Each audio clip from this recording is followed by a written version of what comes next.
औज़ुबिल्लाहि मिनश्शैतानिर्रजीम। बिस्मिल्लाहिर्रहमानिर्रहीम।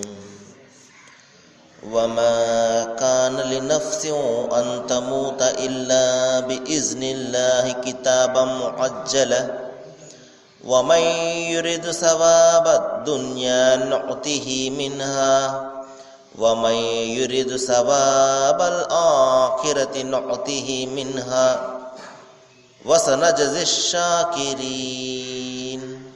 సదకల్లాహుల్ అజీమ్. అనంత కరుణామయుడ పరకృపాశీలుడు, పాలకుడు, పోషకుడు, సర్వలోక సృష్టికర్త అయిన అల్లాహ్ శుభనామంతో ప్రారంభిస్తున్నాను. సోదర సోదరిమణులారా, అయ్యలారా, అమ్మలారా, అస్సలాము అలైకుం రహమతుల్లాహి వబరకాతు. సర్వలోక ప్రభువు అల్లాహ్ అందరి మీద శుభాలను, శాంతిని కురిపించునుగాక. ఆమె. ఇంతవరకు మనము మానవులందరి మార్గదర్శక గ్రంథం, మానవులందరి ప్రభువు తన చివరి ప్రవక్త మహాప్రవక్త ముహమ్మద్ సల్లల్లాహు అలైహి వసల్లం వారి మీద అవతరింపజేసినటువంటి చివరి మార్గదర్శక దైవ గ్రంథం దివ్య ఖురాన్ నుండి 3వ అధ్యాయం 145వ వాక్యం యొక్క రబీమూలంను మనము వినడం జరిగింది. దీని యొక్క తెలుగు అనువాదాన్ని ఆలకించండి. సృష్టి ప్రభువు ఈ విధంగా తెలియజేస్తున్నాడు. ఎవరైతే అల్లాహ్కు కృతజ్ఞత చూపే దాసులుగా జీవిస్తారో అటువంటి వారిని ఆయన అమితంగా కరుణిస్తాడు. అల్లాహ్ అనుమతి లేనిదే ఏ ప్రాణి కూడా చావజాలదు. మరణకాలం వ్రాయబడే ఉన్నది. ప్రాపంచిక ప్రతిఫలం పొందే ఉద్దేశంతో ఎవరైతే ఇక్కడ పనిచేస్తారో మేము అతనికి ప్రపంచం నుండే ఇస్తాము. సోదరులారా, ఒక వాస్తవాన్ని దైవం మనకి ఇక్కడ తెలియజేస్తున్నాడు. సహజంగా మనిషి మరణం పట్ల అమితమైనటువంటి భయాన్ని కలిగి ఉంటాడు. అనుక్షణం కూడా అతనికి ఏదో ఒక రోజు నేను చనిపోవాలి అన్న ఆలోచన కలిగినప్పుడల్లా భయంతో కంపించిపోతూ ఉంటాడు. సృష్టి ప్రభు ఇక్కడ ఒక వాస్తవాన్ని తెలియజేస్తున్నాడు. అదేమిటంటే ఏ ప్రాణి కూడా ఆయన అనుమతి లేకుండా మరి చావజాలదు. మరణకాలము ముందే వ్రాయబడి ఉన్నది. కాబట్టి సోదరులారా, మనము ఎంతగా ఆలోచన చేసినప్పటికీ కూడా దాని స్థానంలో అది వస్తుంది. నిర్దేశిత సమయంలో మరి అది వచ్చే తీరుతుంది. మనం అనుకుంటుంటాం, ఎక్కడైనా ఏదైనా ఒక యాక్సిడెంట్ జరిగినప్పుడు అరే ఒక్క క్షణం అతను పక్కకు వెళ్ళిపోతే ఎంత బాగుండేది, అతను చనిపోకుండా ఉండేవాడు అని చెప్పేసి. ఎందుకంటే ఆ సమయంలో అక్కడ అతను చనిపోవాలి అని అతనికి అక్కడ దైవం రాసిపెట్టి ఉన్నాడు. కాబట్టి మరి ప్రపంచం అంతా కూడా కలిసి అతనిని అడ్డుకోవాలని ప్రయత్నం చేసినప్పటికీ కూడా అది జరగదు సోదరులారా. ఇంకొక సందర్భంలో దైవం చెప్తున్నాడు, మీరు ఎంత బలమైనటువంటి భవనాలలో దాగి ఉన్నప్పటికీ కూడా మరణకాలం వచ్చినప్పుడు అది తప్పనిసరిగా మిమ్మల్ని చేరి తీరుతుంది అంటున్నాడు. కారుణ్యమూర్తి మహాప్రవక్త ముహమ్మద్ సల్లల్లాహు అలైహి వసల్లం వారు చెప్పారు, మరి నా అనుచర సమాజంలో, అంటే ప్రవక్త వారిని ఎవరైతే అనుసరిస్తారో నా అనుచర సమాజంలో 2 విషయాలు చోటు చేసుకుంటాయి. మరి దాని కారణంగా వారు గడ్డిపోచ కన్నా తేలికగా మారిపోతారు. ఏ మాత్రం కూడా విలువ లేని వారిగా వారు మారిపోతారు అని ప్రవక్త వారు చెప్పారు. శిష్యులు అప్పుడు అడిగారు, ఓ ప్రవక్త, ఏ విషయాలు మరి ఏ చోటు చేసుకుంటాయి అనగానే ప్రవక్త ముహమ్మద్ సల్లల్లాహు అలైహి వసల్లం వారు చెప్పారు, 2 విషయాలు. ఒకటి ఏమిటంటే ప్రాపంచిక వ్యామోహం, 2 మరణం పట్ల భయము. ఈ 2 కూడా ఎప్పుడైతే ఏ సమాజంలోనైతే చోటు చేసుకుంటుందో ఆ సమాజము మరి సర్వనాశనం అయిపోతుందని చెప్పేసి ప్రవక్త వారు చెప్పడం జరిగింది. సోదరులారా, ఇంకా మహాప్రవక్త ముహమ్మద్ సల్లల్లాహు అలైహి వసల్లం వారు ఇంకొక సందర్భంలో చెప్పారు, మరి నిజమైనటువంటి దైవదాసుడు తన మరణం ద్వారానే తన ప్రభువును కలుసుకుంటాడు. కాబట్టి అతను మరణం కోసం వేచి చూస్తూ ఉంటాడు అని ప్రవక్త వారు చెప్పడం జరిగింది. కానీ ఎవరైతే దైవాన్ని కలుసుకోవడానికి ఇష్టపడరో అతను మరణం పట్ల భయాన్ని కలిగి ఉంటాడు. ఎవరైతే నేను దైవాన్ని కలుసుకుంటాను మరి అన్న ఆనందము, నేను దైవాన్ని నేను చూస్తాను అన్న ఆనందం ఎవరిలైతే ఉంటుందో అతను మరణం పట్ల భయాన్ని కలిగి ఉండడు. ఎందుకంటే అతన్ని దైవం వద్దకు చేర్చేది మొట్టమొదటి స్టెప్ కానివ్వండి, లేకపోతే మొట్టమొదటి పని ఏదైనా ఉందంటే అది మరణమే.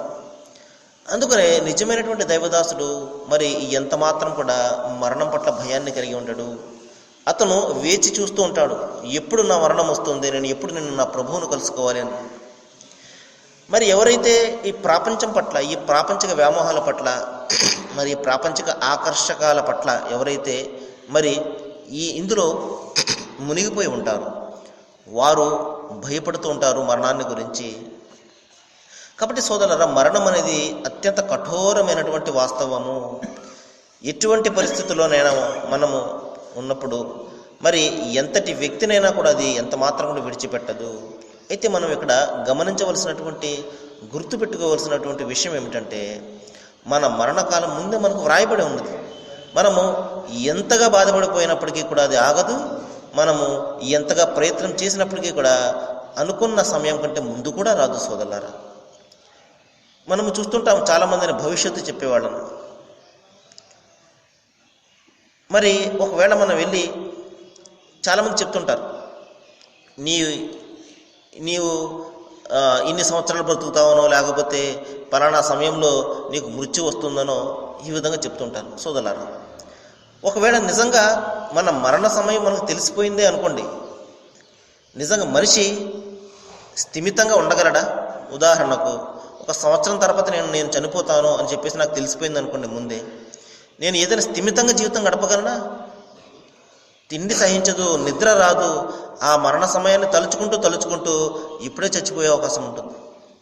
కాబట్టి సోదరులారా, ఈ విధంగా భవిష్యత్తులో ఏం జరుగుతుందో తెలుసుకోవాలి అన్న ఉత్సుకత కానివ్వండి, ఉత్సాహము, ఈ ఆసక్తి మనిషిలో చాలా ఎక్కువగా ఉంటుంది. కానీ దాని వలన ఏ ప్రయోజనం కూడా ఉండదు. కాబట్టి మనము వాస్తవ పరిస్థితులను మనం గమనించి ఇక్కడ మనము రాబోయే కాలంలో మనము తప్పించుకునే అవకాశం ఏముంటుంది, మరణం తర్వాత రాబోయే జీవితంలో ఏ విధంగా నేను సాఫల్యాన్ని సాధించాలి అన్నది మన ప్రధాన ఆలోచన అయ్యి ఉండాలి. కానీ భవిష్యత్తులో ఏం జరుగుతుంది, నాకు బాగుంటుందా లేదా, దీని గురించి మనిషి ఎంతో ఆసక్తి చూపించి మరి అనేక సొమ్మును వృధా చేసుకుంటూ ఉంటాడు. మిగతా వాళ్ళకి అతను మరి ఈ విధంగా డబ్బులు ఇచ్చి వాళ్ళను ఎంకరేజ్ చేస్తుంటాడు, ప్రోత్సహిస్తుంటాడు. కానీ వాస్తవ పరిస్థితి ఏమిటంటే సోదరులారా, మరి చెప్తున్నాడు, ప్రతి విషయం కూడా మీకు ముందే వ్రాయబడి ఉన్నది అంటున్నాడు. ఆ తర్వాత ఇంకొక అంశాన్ని కూడా సృష్టి ప్రభు తెలియజేస్తున్నాడు. అదేమిటంటే, ఎవరైతే ప్రపంచ ప్రతిఫలాన్ని పొందాలి అన్న ఉద్దేశంతో పనిచేస్తాడో మేము అతనికి ఈ ప్రపంచం నుండి ఇచ్చివేస్తాము అంటున్నాడు. కాబట్టి ఒక దైవదాసుడు పరలోకం యొక్క ఆలోచనతోటి, పరలోకం యొక్క సాఫల్యం కోసం ప్రయత్నం చేస్తాడు.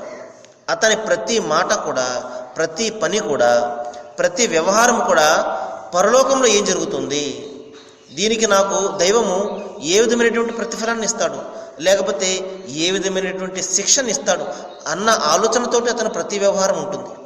ఎందుకంటే ప్రపంచము ఈ ఒకనాటికి మరి నాశనం అయిపోయేది. ఒకనాడు అతను తన మృత్యువును చేరుకోవలసిందే. అతను ఎన్ని సంవత్సరాలు బ్రతికినప్పటికీ కూడా, మరి 100 సంవత్సరాలు బ్రతికినప్పటికీ కూడా, ప్రస్తుత రోజుల్లో 100 సంవత్సరాలు బ్రతకడం అనేది అత్యంత అసాధ్యమైనటువంటి విషయం. 60 సంవత్సరాలు బ్రతికామంటే మహా గొప్ప ఈ రోజుల్లో. ఎందుకంటే రకరకాల వ్యాధులు మనం చూస్తున్నాం సోదరులారా. డెంగ్యూ వ్యాధి అని, లేకపోతే స్వైన్ ఫ్లూ అని, మరి ఎంత గట్టిగా ఉన్నప్పటికీ కూడా, ఎంత బలమైనటువంటి వ్యక్తి కూడా మరి సుమారు 1 వారం రోజుల్లోనే చనిపోతున్నాడు.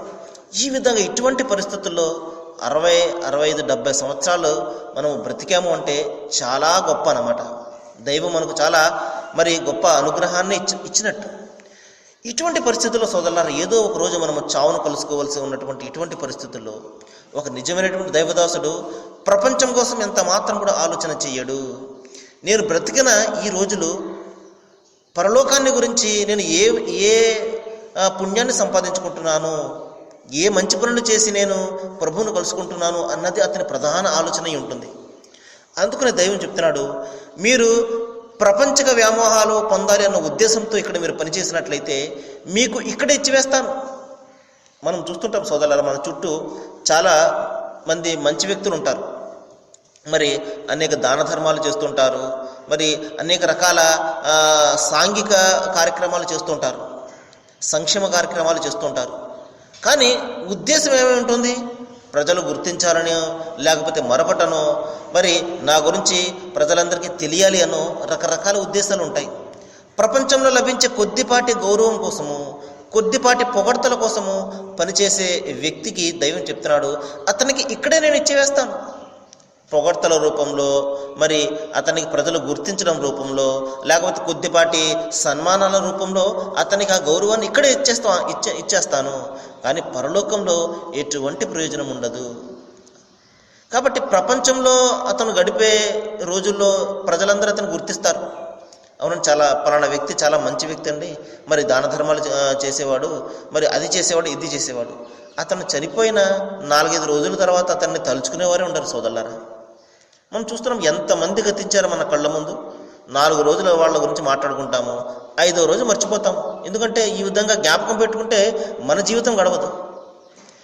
ఈ విధంగా సోదరులారా, ఇంత భయంకరమైనటువంటి మన ప్రస్తుతం సమాజంలో ఒక నిజమైనటువంటి దైవదాసుడు ప్రపంచం కోసం ఆలోచిస్తాడు? ఎంత మాత్రం ఆలోచన చేయడు.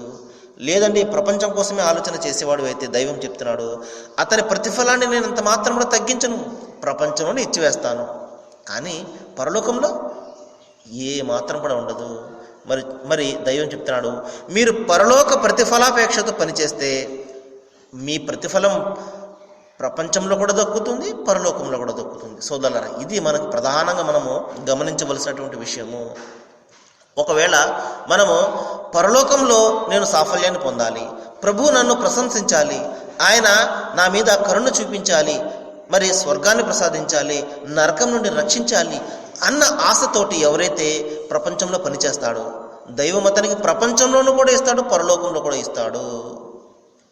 చూడండి, ఉదాహరణకు ఒక పక్షి పైన ఎగురుతుంది అనుకోండి, దాని కింద నీడ వెళ్తుంది. మనము నీడను పట్టుకోవాలని ఎంత ప్రయత్నం చేసినప్పటికీ కూడా పట్టుకోలేము.